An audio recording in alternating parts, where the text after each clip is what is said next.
Hi dears, സ്റ്റാറ്റിസ്റ്റിക്സിൽ തന്നെ ഏറ്റവും important ആയിട്ടുള്ള ടോപ്പിക്കാണ് ഹിസ്റ്റോഗ്രാം എന്നുള്ളത്. 4 മാർക്കിന് അല്ലെങ്കിൽ 3 മാർക്കിനൊക്കെ ആയിരിക്കും എക്സാമിന് ഇത് ചോദിക്കുന്നുണ്ടായിരിക്കുക. ഇത് വളരെയധികം റിപ്പീറ്റഡ്ലി നമുക്ക് വന്നുകൊണ്ടിരിക്കുന്ന ഒരു ചോദ്യം കൂടെയാണ്. അപ്പോൾ ഹിസ്റ്റോഗ്രാം എങ്ങനെയാണ് വരയ്ക്കേണ്ടത് എന്ന് നമുക്ക് നോക്കാം. നമ്മൾ ക്വസ്റ്റ്യൻ ഇതുപോലെ ആയിരിക്കും ഉണ്ടായിരിക്കുക. നമ്മൾക്കിവിടെ ഓരോ ക്ലാസ്സുകളായിരിക്കും തന്നിട്ടുണ്ടായിരിക്കുക. ആൻഡ് അതേപോലെ തന്നെ ഫ്രീക്വൻസികൾ തന്നിട്ടുണ്ടായിരിക്കും. സോ ഇവിടെ ക്ലാസ് ഉണ്ട്, അതേപോലെ തന്നെ ഫ്രീക്വൻസീസ് ആണ് നമുക്കുള്ളത്. ഇനി ഇത് വരയ്ക്കണമെങ്കിൽ നമുക്ക് ആദ്യം ഒരു എക്സ് ആക്സിസ് വേണം, അതേപോലെ തന്നെ വൈ ആക്സിസ്. എക്സ് ആക്സിസിൽ നമ്മൾ എപ്പോഴും മാർക്ക് ചെയ്യുന്നുണ്ടായിരിക്കുക. ഇവിടെ തന്നിട്ടുള്ളത് എന്താണോ ആ ക്ലാസ് ആയിട്ട് കൊടുത്തിട്ടുള്ള ആൾക്കാരാണ് നമ്മൾ എക്സിൽ മാർക്ക് ചെയ്യുന്നുണ്ടായിരിക്കുക. ഇപ്പം സ്കോർ ആയിരിക്കാം, അല്ലെങ്കിൽ സെയിൽസ് ആയിരിക്കാം, അങ്ങനെ എന്തെങ്കിലും ഒരു ഡാറ്റ ആയിരിക്കും വരുന്നത്. ഇനി വൈ ആക്സിസിൽ നോക്കുകയാണെങ്കിൽ ഫ്രീക്വൻസി ആണ്. ഇതിൽ എത്ര ആൾക്കാരുണ്ട്, നമ്പർ ആണ്, അഥവാ കൗണ്ട് ആണ് എന്ത് നമ്മളിവിടെ വൈ ആക്സിസിൽ കൊടുക്കുന്നുണ്ടായിരിക്കാം. സോ ഇവിടെ നോക്കിക്കഴിഞ്ഞാൽ 0-10 മീനിങ് എന്താണ്, ആ ഒരു എക്സാം നടത്തി കഴിഞ്ഞപ്പം 0-ന്റെയും 10-ന്റെ ഇടയിൽ മാർക്ക് സ്കോർ ചെയ്തിട്ടുള്ളത് എത്ര കുട്ടികളാണ് നോക്കുമ്പോൾ 8 കുട്ടികൾ ആ ഒരു മാർക്ക് സ്കോർ ചെയ്തിട്ടുണ്ട്. നെക്സ്റ്റ് 10-20 നോക്കുകയാണെങ്കിലോ 12 ആൾക്കാരുണ്ട്. 20-30 15 ആൾക്കാരുണ്ട്. അങ്ങനെ ഓരോ ക്ലാസ്സിലും നോക്കുകയാണെങ്കിൽ എത്ര ആൾക്കാരാണ് ആ ഒരു റേഞ്ചിൽ മാർക്ക് സ്കോർ ചെയ്തിട്ടുള്ളത്. ഇതാണ് നമ്മൾ ഹിസ്റ്റോഗ്രാമിൽ നമുക്ക് കാണാനായിട്ട് പറ്റുന്നത്. ഹിസ്റ്റോഗ്രാമിന് മറ്റൊരു പ്രത്യേകത കൂടെയുണ്ട്.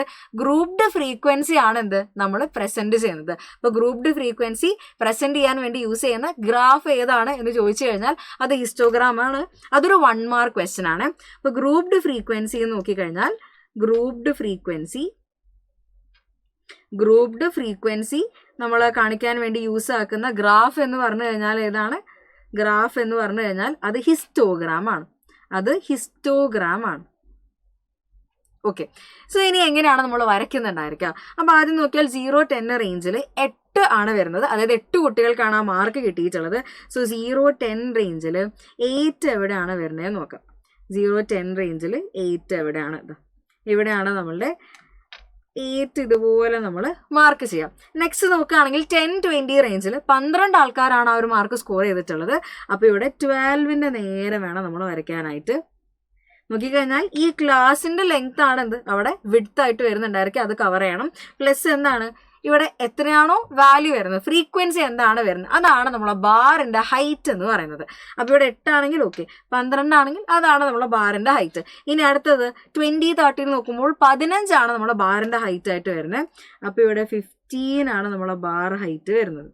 നെക്സ്റ്റ് 30-40 നോക്കുകയാണെങ്കിൽ 11 ആണ് വരുന്നത്. അത് നോക്കുകയാണെങ്കിൽ 11 ആണ് നമുക്ക് വരുന്നത്. 11 എന്ന് കിട്ടും. 11-ന്റെ നേരെയാണ് നമ്മൾ ബാർ ഹൈറ്റ് വരുന്നത്. നെക്സ്റ്റ് 40-50 7 ആണ് വരുന്നത്. 40-50 നമ്മൾക്ക് 7 ആണ് വരുന്നുണ്ടായിരിക്കാം.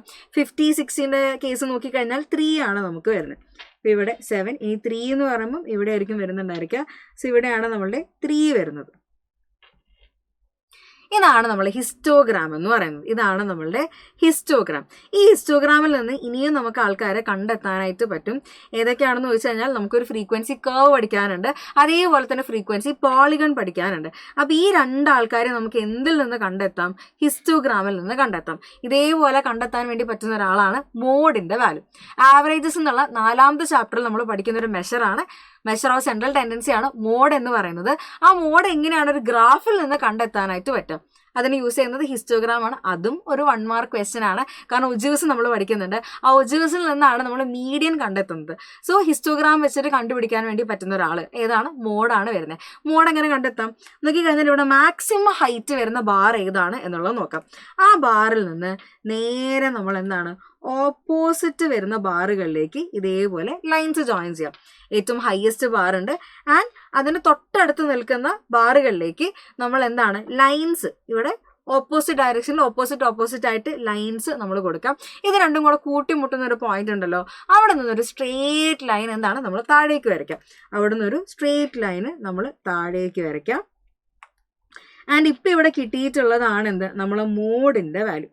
ഇപ്പം കിട്ടിയിരിക്കുന്നതാണ് എന്ത്, നമ്മളെ മോഡിന്റെ വാല്യൂ എന്ന് പറയുന്നത് ഏകദേശം ഒരു 25 റേഞ്ചിലാണ് അവിടെ മോഡിന്റെ വാല്യൂ കിട്ടുന്നുണ്ടായിരിക്കുക. അപ്പോൾ ഗ്രാഫിൽ നിന്ന് മോഡ് കിട്ടാൻ യൂസ് ആക്കുന്നത് എന്താണ്, ഹിസ്റ്റോഗ്രാം ആണ് നമ്മൾ യൂസ് ചെയ്യുന്നത്. ഇനി നമ്മൾ പറഞ്ഞു ഫ്രീക്വൻസി പോളിഗൺ ഉണ്ട്, ഫ്രീക്വൻസി കർവ് ഉണ്ട്, അതെങ്ങനെയാണ് നമ്മൾ കണ്ടെത്തുന്നുണ്ടായിരിക്കാം. അപ്പോൾ നോക്കിക്കഴിഞ്ഞാൽ ഇവരുടെ എല്ലാവരുടെയും മിഡ് പോയിന്റ്സ് ആണ് നമുക്കിനി വേണ്ടത്. എല്ലാവരുടെയും മിഡ് പോയിന്റ്സ് നമുക്ക് വേണം. അപ്പോൾ ഈ ഓരോ ബാറിന്റെ എന്താണ് നടുക്കിലായിട്ട് നമ്മൾ ഇതേപോലെ പോയിന്റ്സ് കൊടുക്കാം. അപ്പോൾ ഓരോ ക്ലാസ്സിൻ്റെയും മിഡ് പോയിന്റുകൾ നമ്മൾ മാർക്ക് ചെയ്തു. ഇനി ഇത് സ്ട്രേറ്റ് ലൈൻ വെച്ച് മാർക്ക് ചെയ്യുകയാണെങ്കിൽ കിട്ടുന്നത് ഫ്രീക്വൻസി പോളിഗൺ ആണ്. ഇനി സ്ട്രേറ്റ് ലൈൻസ് യൂസ് ചെയ്യാണ്ട് ജസ്റ്റ് കൈകൊണ്ട് വെറുതെ വരയ്ക്കുകയാണെങ്കിൽ കിട്ടുന്നതാണ് ഫ്രീക്വൻസി കർവ് എന്ന് പറയുന്നത്. അപ്പോൾ ഫ്രീക്വൻസി പോളിഗൺ വരയ്ക്കണമെങ്കിൽ എന്ത് വേണം? സ്കെയിൽ വേണം, സ്കെയിലും പെൻസിലും വേണം. എന്നിട്ടാണ് നമ്മൾ ജോയിൻ ചെയ്യേണ്ടത്. അപ്പോൾ അതെങ്ങനെയായിരിക്കും ഉണ്ടായിരിക്കുക എന്നുള്ളത് നമുക്ക് നോക്കാം. സോ ഇവിടെ നമ്മൾ ഇവരെ ജോയിൻ ചെയ്യാണ് ഓരോ പോയിന്റ്സ്.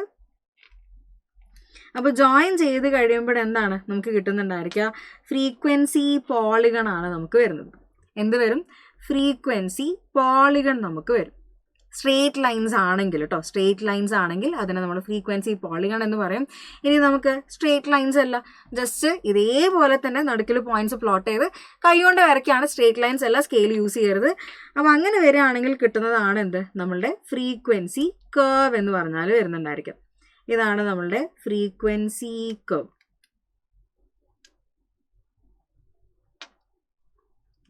സോ ഇതുപോലെ വരച്ചു കഴിഞ്ഞാൽ ഇതാണ് നമ്മളെ ഫ്രീക്വൻസി കർവ്. സോ ഹിസ്റ്റോഗ്രാമിൽ നിന്ന് നമുക്ക് എന്തൊക്കെ പഠിക്കാനായിട്ട് പറ്റി? എങ്ങനെയാണ് ഹിസ്റ്റോഗ്രാം വരയ്ക്കേണ്ടത് എന്ന് നമ്മൾ പറഞ്ഞു. അതേപോലെ തന്നെ ഗ്രൂപ്പ്ഡ് ഫ്രീക്വൻസി ഗ്രാഫിനെ അതിനെ നമുക്ക് എന്ത് വിളിക്കാം? നമുക്ക് ഹിസ്റ്റോഗ്രാം എന്ന് വിളിക്കാനായിട്ട് പറ്റും. ആൻഡ് അതേപോലെ തന്നെ എന്താണ്?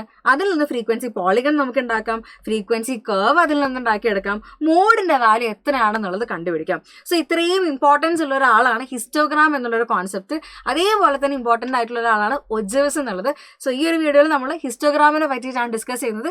ഇതുപോലുള്ള യൂസ്ഫുൾ വീഡിയോസിനായിട്ട് ഈ ചാനൽ സബ്സ്ക്രൈബ് ചെയ്യുക.